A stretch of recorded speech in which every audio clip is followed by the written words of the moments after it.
राजनीति में महिलाएं उनके खिलाफ आप ये बोल रहे हैं कि 90% पॉलिटिशियन से बेडरूम से उनकी सफर की शुरुआत होती थी, मैं मानता हूँ बहुत गलत है। और इस पे महिला आयोग के साथ साथ इस पे देश के अंतर्गत कहीं भी उनके खिलाफ एफआईआर हो सकती है। तब अनंत सिंह भी अगर कह रहे हैं तो कहीं न कहीं पप्पू यादव की बयान को वैलिडेट करते उनकी पत्नी के चरित्र को पूछ रहे हैं। पूरे 90% महिलाओं को और विशेष वर्ग को आप इस तरीके से अगर आप बोल रहे हैं तो मैं मानता हूँ कि बहुत ही उनकी महिलाओं की गरिमा के खिलाफ है। तो पप्पू यादव के बयान को वैलिडेट करते उनकी पत्नी को ही क्वेश्चन कर दिया। यहाँ भी एक महिला की गरिमा ही क्वेश्चन हुई है। कोई ऐसा बयान या ऐसा कृत्य ना करे जिसका उदाहरण या नजीर जो है गलत मैसेज जनता के बीच में जाए और उसको लोग लाभ उठाएं, फिर तो कहेंगे देखिए मुख्यमंत्री ऐसा बोल रहा है।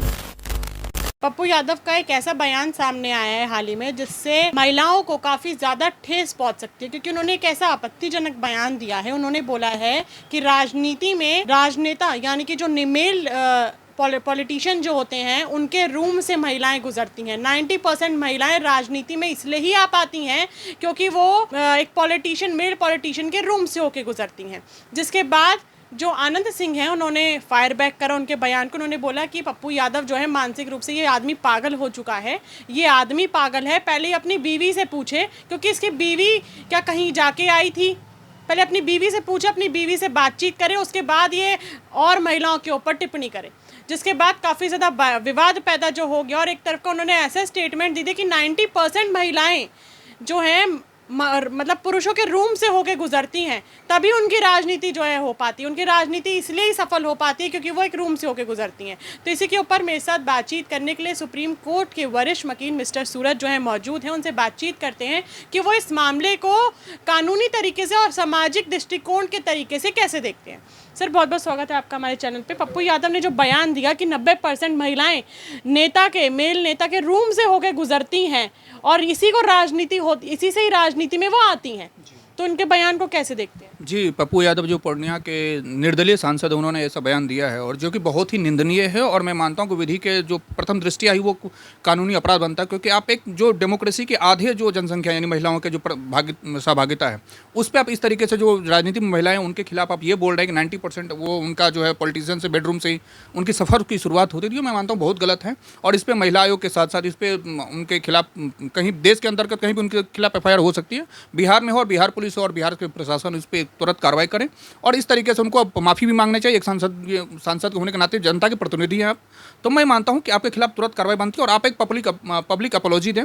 देखिए, नो डाउट कुछ घटनाएं घटी हैं, जैसे मधुलिमिया ने भी जो उनके बारे में उन्होंने कहा कि बहुत सारी नेताओं के साथ कॉम्प्रोमाइज़ और गिव एंड टेक वाली होती है, इससे इनकार नहीं किया जा सकता। लेकिन आप पूरे 90% महिलाओं को और एक विशेष वर्ग को आप इस तरीके से अगर आप बोल रहे हैं तो मैं मानता हूँ कि बहुत ही उनकी महिलाओं की गरिमा के खिलाफ है।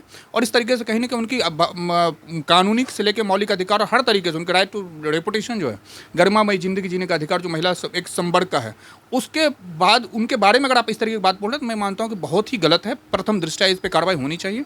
और रही बात अनंत सिंह जो काउंटर में उन्होंने कहा है कि अपनी पत्नी के बारे में पूछे, अनंत सिंह का भी बयान गलत है। आप विरोध करते लेकिन आप किसी की पत्नी के ऊपर किस तरीके से, क्योंकि देखिए पत्नी भी कह रही है तो आप महिला के विरोधी कह रहे हैं। तो अब अनंत सिंह भी अगर कह रहे हैं तो कहीं ना कहीं पप्पू यादव की बयान को वैलिडेट करते उनकी पत्नी के चरित्र को पूछ रहे हैं, तो यहाँ पे चरित्र का सर्टिफिकेट ना देना चाहिए। मैं मानता हूँ अनंत सिंह को भी इसमें अपॉलॉजी फाइल करनी चाहिए तुरंत। इनके बयान का मतलब उनके बयान को वो निंदा कर सकते थे, लेकिन वो बयान में एक महिला को ही लेकर आ गए उनकी निंदा करने के एक्सटेंशन। वो पप्पू, अगर आप पूरे बयान को देखेंगे, दोनों को कंपैरेटिव देखेंगे, तो पप्पू यादव के बयान को वैलिडेट करते उनकी पत्नी को ही क्वेश्चन कर दिया। तो यहाँ भी एक महिला की गरिमा ही क्वेश्चन हुई है। तो मैं मानता हूँ कि अनंत सिंह भी उतने ही भागीदार इस गलत कार्य के, गलत बयान के। उनके खिलाफ भी केस बनता है और उनको जो है तुरंत एफआईआर हो करके इस पर कार्रवाई करनी चाहिए। एटलीस्ट उससे पर जब तक कि आप कानून अपना काम करें, उनको चाहिए कि नैतिकता का वो लेते हुए दोनों नेता को, पप्पू यादव को भी हो कि जो मेरे से गलती हो गई, मैं इस तरह का पब्लिक स्टेटमेंट देकर के करना चाहिए कि मैं अपनी बयान को वापस लेता हूँ, मैं अपने महिला वर्ग से क्षमा प्रार्थी हूँ। इस तरीके के बयान उनके तुरंत आ जाने चाहिए बिना देर किए। आपको क्या लगता है, अगर हमें, जैसे आपने तो ये कानूनी तरीके से बताया कि उनको पब्लिक अपॉलॉजी माननी चाहिए, उनकी जो भी बयान है वो निंदनीय है, अगर हम इसको सामाजिक तरीके से देखें, क्योंकि वो एक सांसद हैं और जाहिर सी बात है उनके क्षेत्र में महिलाएं होंगी, कल को कुछ दुर्घटना होती है तो आपको लगता है कि वो महिलाएं अपने आप को सेफ महसूस करेंगी, या विश्वास उनके मन में रहेगा कि अगर हम कुछ केस लेके जाएंगे, कुछ शिकायत करेंगे, तो क्या ये सही से उस केस के ऊपर डिसीजन लेंगे, हमारी मदद करेंगे या नहीं? नहीं, बिल्कुल मैडम। डेमोक्रेसी में आधी जो सहभागिता होती महिलाओं की होती है। और बिहार के वो पूर्णिया से आते हैं, जन पूर्णिया में बहुत सारे क्राइम हो रहे, बिहार के अंदर भी बहुत सारे। बिहार में महिलाओं के विरुद्ध क्राइम का कोई एक चंपा विश्वास लेके शिल्पी गौतम तक का केस है, जहां बड़े बड़े नेता इन्वॉल्व थे। तो वहां अगर इस तरीके के नेता जो 2026 में, अगर आप निर्दलीय सांसद हैं, ठीक है, आप सांसद निर्दलीय किसी दलगत हो सकते हैं, आपका अगर बयान ये है तो मैं ये मानता हूं कि कहीं ना कहीं आपकी जनता या आप देश में क्या मैसेज जाएगा कि एक जगह का सांसद इस तरीके की महिला के बारे में बयान दे रहा है।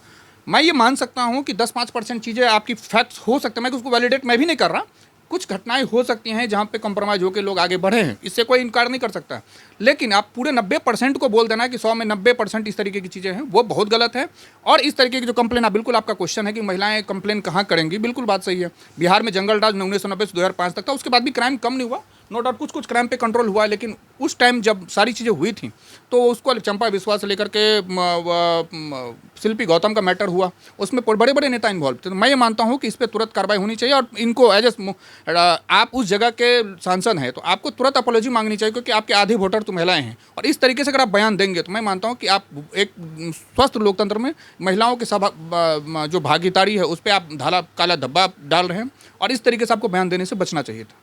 आपको क्या लगता है, देखिए कोई वो उनकी छोटी उम्र तो है नहीं, कि वो नाबालिग तो है नहीं, उनको राजनीति का ज्ञान है बहुत सालों से और सांसद बने हुए हैं वो, तो उनको क्या दिमाग में ये आता नहीं कि जो वो बयान देने जा रहे हैं, या जाहिर सी बात है कोई बयान दे रहा होगा तो उसके मायने पहले वो बयान चल रहा होगा, तभी उन्होंने वो जुबान पे लेके उन्होंने मीडिया के सामने बयान दिया। तो उनको क्या डर नहीं था, उनको ये नहीं पता था कि जो महिलाएं वो फायर बैक कर सकती हैं। और सबसे ज़्यादा वो ये बात कर रहे हैं कि जो महिलाएं रूम से निकल के आती हैं, 90% महिलाएं, तभी उसी से उनकी राजनीति चलती है। अगर वो किसी नेता के रूम से आ रही हैं तो सबसे ज़्यादा फायर बैक उनको फीमेल पॉलिटिशियन से ही मिलने वाला है, चाहे वो उनके पार्टी की हो, चाहे वो सत्ता पक्ष से हो, चाहे वो विपक्ष से हो, वो उनके कटाक्ष उनको महिलाओं के सुनने ही पड़ेंगे। बिल्कुल मैडम, ये बात बिल्कुल आप सही कह रही हैं, और कटाक्ष सुनने भी पड़ेंगे, और इसका असर उनका अगले चुनाव में जो लोकसभा चुनाव होने वाला है उसमें होना है 2029 में।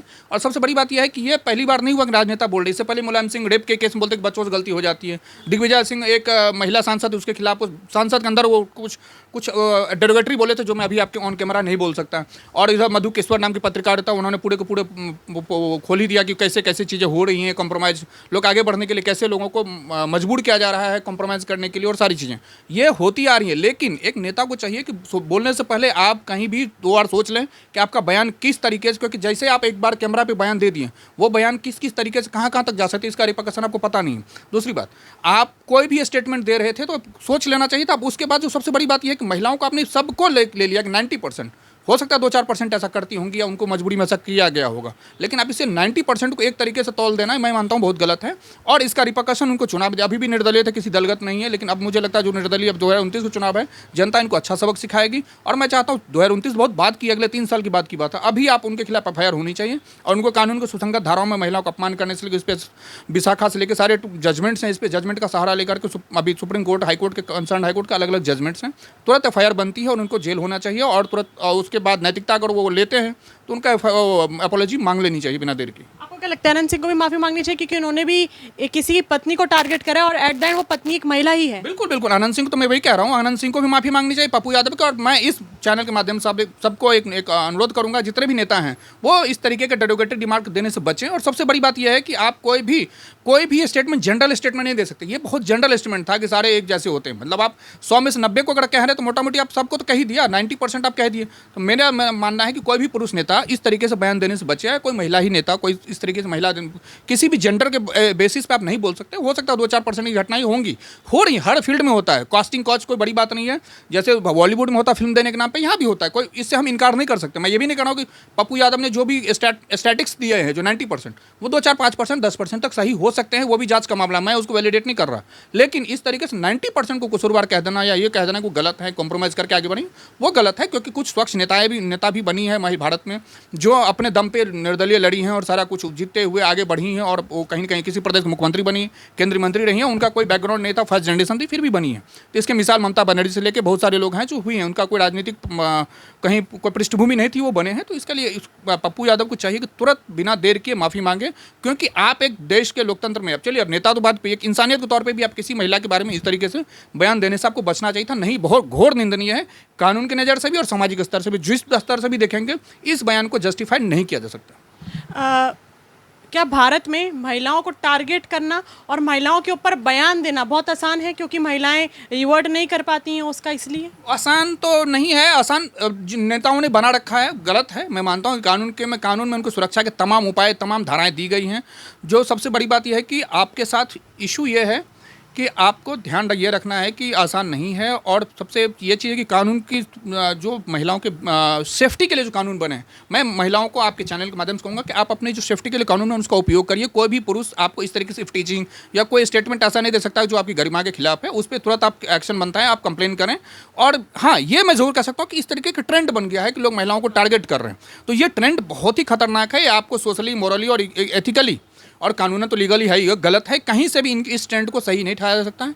जो भी आदमी अपने छोटे से क्या उसको बोलते हैं एक पॉपुलैरिटी के लिए इस तरीके की बात कर रहा है, वो बहुत गलत कर रहा है। आप एक डेमोक्रेसी के आधे जनरेशन को, आधे मतलब जो पार्टिसिपेशन है, जिनकी जो पॉपुलेशन है, उनको आप इस तरीके से बोलना बचना चाहिए। मैं देख रहा हूँ कई सारे वीडियो यूट्यूब में आए, मतलब अभी यूपी के अंदर एक लड़का बाइक पर जा रहा है, लड़की को छेड़ दे रहा है।